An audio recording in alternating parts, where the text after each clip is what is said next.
Akashvani port Blair से प्रस्तुत है प्रादेशिक समाचार।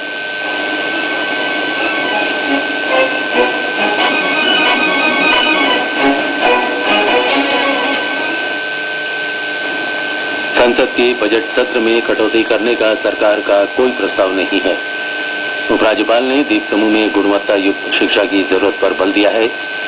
द्वीप समूह में कई लोगों को ठगने वाली कोलकाता की एक फर्जी गैर बैंकिंग वित्तीय कंपनी के संचालक को गिरफ्तार कर लिया गया है।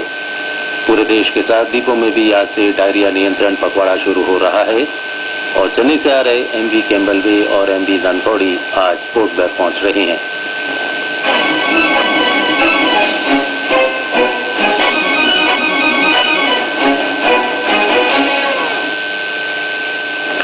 समाचारों के इस अंक में कृष्ण कुमार विश्वेंद्र के साथ मैं राकेश चंद्रलाल।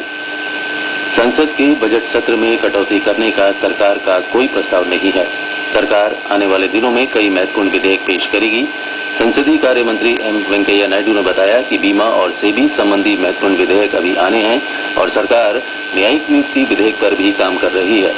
चालू बजट सत्र 7 जुलाई को शुरू हुआ था और ये 14 अगस्त तक चलेगा। दहेज विरोधी कानून के दुरुपयोग की बढ़ती घटनाओं को देखते हुए केंद्र गलत शिकायत करने वालों के लिए दंड और जुर्माने का प्रावधान करेगा। महिला और बाल विकास मंत्रालय भी मौजूदा प्रावधानों को मजबूत बनाकर और दहेज की परिभाषा का विस्तार कर दहेज निषेध कानून को और प्रभावी बनाने के पक्ष में है। उपराज्यपाल लेफ्टिनेंट जनरल ए.के. सिंह ने द्वीप समूह में गुणवत्ता युक्त शिक्षा की जरूरत पर बल दिया है। पोर्ट ब्लेयर में अंडमान कॉलेज का उद्घाटन करने के बाद समारोह को संबोधित करते हुए उन्होंने कहा कि योग्यता के द्वारा ही विद्यार्थी लक्ष्य हासिल कर सकते हैं। उन्होंने बताया कि पिछले दिनों शिक्षा विभाग में 400 से अधिक पदों के लिए चयन प्रक्रिया पूरी की गई। इसमें से काफी पद योग्य उम्मीदवार नहीं मिलने के कारण खाली रह गए। जिन पदों पर नियुक्तियां हुई हैं उनमें से 80% स्थानीय उम्मीदवारों को मिली है। उपराज्यपाल ने कहा कि शिक्षक पद के लिए निर्धारित योग्यता रखने वालों को ही नियुक्ति मिल सकती है। उन्होंने बताया कि शिक्षा का अधिकार परियोजना के तहत सरकार ने 150 नए पदों को मंजूरी दी है। कुछ गरीब और होनहार विद्यार्थियों को कोचिंग के लिए प्रशासन के खर्चे पर मुख्य भूमि भेजे जाने के सुझाव पर उपराज्यपाल ने शिक्षा सचिव को इस बारे में निर्देश दिया। शिक्षा सचिव इस मुद्दे पर विचार कर आवश्यक कदम उठाएंगे। द्वीप समूह में सर्व शिक्षा अभियान के अंतर्गत 210 शिक्षकों और 45 अंशकालिक अनुदेशकों को चालू शिक्षा सत्र के लिए पुनः अनुबंधित किया गया है।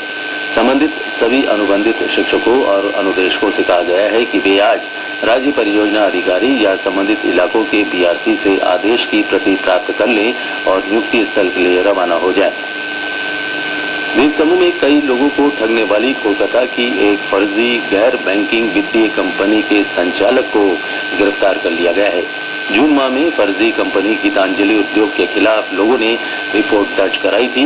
इसके आधार पर थाना अबड़ीन के एसएचओ जगदीश्वर राव के नेतृत्व में पुलिस टीम ने छानबीन कर कोलकाता जाकर धोखाधड़ी के आरोप में 30 वर्षीय सुनियन सरकार को गिरफ्तार किया।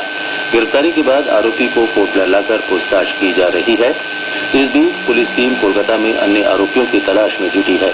पुलिस ने द्वीपवासियों से अपील की है कि वे फर्जी कंपनियों से सतर्क रहें और लालच में आकर बिना सोचे समझे गैर बैंकिंग संस्थाओं में धन न लगाएं।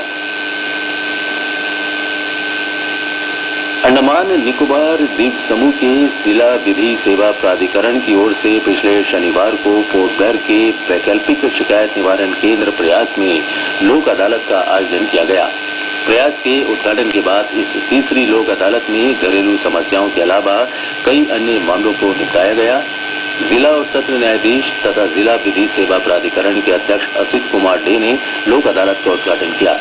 उन्होंने अपने संबोधन में बताया कि लोक अदालत में निपटाए गए मुकदमे को किसी भी सिविल अदालत में चुनौती नहीं दी जा सकती है। प्रादेशिक समाचार आप आकाशवाणी पोर्ट ब्लेयर से सुन रहे हैं। समाचारों में आगे प्रमुख है डायरिया नियंत्रण पखवाड़ा, युवा वैचारिक आदान प्रदान कार्यक्रम, नगर राजभाषा की बैठक और जहाज। लेकिन उससे पहले ये विज्ञापन।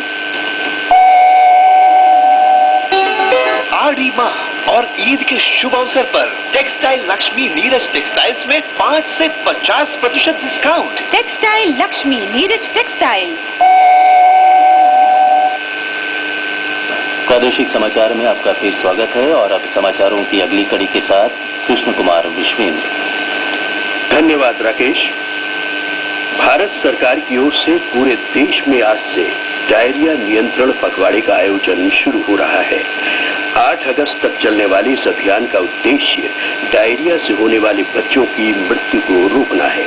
इस अभियान में लोगों के बीच जागरूकता पैदा करना और संक्रमण हो जाने पर बचाव उपायों के बारे में जानकारी देना शामिल है। द्वीप समूह में स्वास्थ्य सेवा निदेशालय ने इस सिलसिले में कई जागरूकता कार्यक्रमों की रूपरेखा तैयार की है। इसके तहत पखवाड़े के दौरान डायरिया में ORS और जिंक के प्रयोग से संबंधित जागरूकता अभियान चलाया जाएगा। आशा संस्था के कार्यकर्ता घर घर जाकर 5 वर्ष से कम आयु वर्ग के बच्चों के लिए ORS का वितरण करेंगे और माताओं को डायरिया के दौरान इसका घोल बनाकर बच्चों को पिलाने के बारे में निर्देशन देंगे। इसके अलावा माताओं को बच्चों के पोषण से संबंधित जानकारी भी देंगे। आंगनवाड़ी कार्यकर्ताओं की मदद से कुपोषित बच्चों का पता लगाया जाएगा।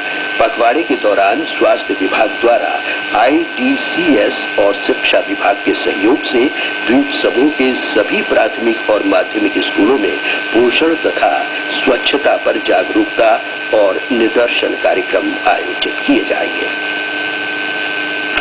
अंतर्राष्ट्रीय स्तर पर विद्यार्थी और युवा वैचारिक आदान प्रदान कार्यक्रम के अंतर्गत इस वर्ष अक्टूबर-नवंबर माह में सरकार की ओर से चयनित विद्यार्थियों और शिक्षकों को जापान भेजा जाएगा। इसके लिए द्वीप समूह से 30 विद्यार्थी और 3 शिक्षकों का चयन होगा। शिक्षा विभाग के सभी अंचल अधिकारियों से कहा गया है कि वे 9वीं से 12वीं तक की कक्षाओं में अध्ययनरत विद्यार्थियों के नाम भेजें। इसमें उन विद्यार्थियों के नाम भेजने चाहिए जो पढ़ाई के साथ साथ खेलों में भी बेहतर प्रदर्शन करते हैं। जो विद्यार्थी पिछले वर्ष इस कार्यक्रम के लिए नामांकित हो चुके हैं, उनके नाम नहीं भेजे जाने चाहिए। नामांकन शिक्षा निदेशालय में 31 जुलाई तक स्वीकार किए जाएंगे। केंद्रीय द्वीपीय कृषि अनुसंधान संस्थान पोर्ट ब्लेयर में पिछले शुक्रवार को नगर राजभाषा कार्यान्वयन समिति की अर्धवार्षिक बैठक आयोजित हुई। क्वेरी निदेशक डॉक्टर S दाम रॉय की अध्यक्षता में हुई बैठक में राजभाषा के बेहतर क्रियान्वयन के लिए विभिन्न विभागों को पुरस्कृत किया गया। इसमें अल्पनिका को पहला, BSNL को दूसरा और भारतीय तटरक्षक को तीसरा पुरस्कार प्राप्त हुआ।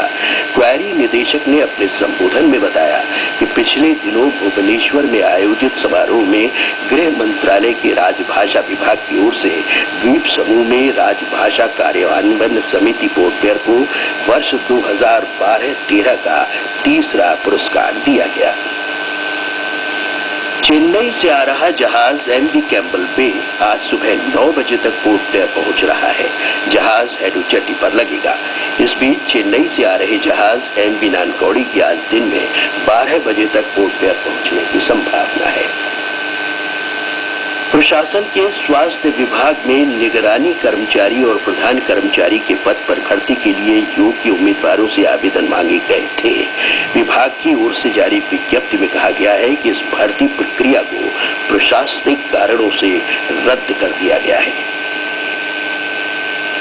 पोर्ट ब्लेयर के महाराष्ट्र मंडल और नगर पालिका परिषद के संयुक्त तत्वावधान में 31 जुलाई को प्रसिद्ध गायक स्वर्गीय मोहम्मद रफी की याद में एक शाम मोहम्मद रफी के नाम कार्यक्रम आयोजित होने जा रहा है। ये संगीतमय कार्यक्रम पोर्ट ब्लेयर के डॉक्टर BR अम्बेडकर सभागार में शाम 6 बजे आरंभ होगा। अंत में मुख्य समाचार एक बार फिर। संसद के बजट सत्र में कटौती करने का सरकार का कोई प्रस्ताव नहीं है। उपराज्यपाल ने द्वीप समूह में गुणवत्ता युक्त शिक्षा की जरूरत पर बल दिया है। द्वीप समूह में कई लोगों को ठगने वाली कोलकाता की एक फर्जी गैर बैंकिंग वित्तीय कंपनी के संचालक को गिरफ्तार कर लिया गया है। पूरे देश के साथ द्वीपों में भी आज से डायरिया नियंत्रण पखवाड़ा शुरू हो रहा है और चेन्नई से आ रहे MV कैम्पबेल बे और MV नानकौड़ी आज पोर्ट ब्लेयर पहुंच रहे हैं। इसके साथ ही प्रादेशिक समाचार का ये बुलेटिन समाप्त हुआ। नमस्कार।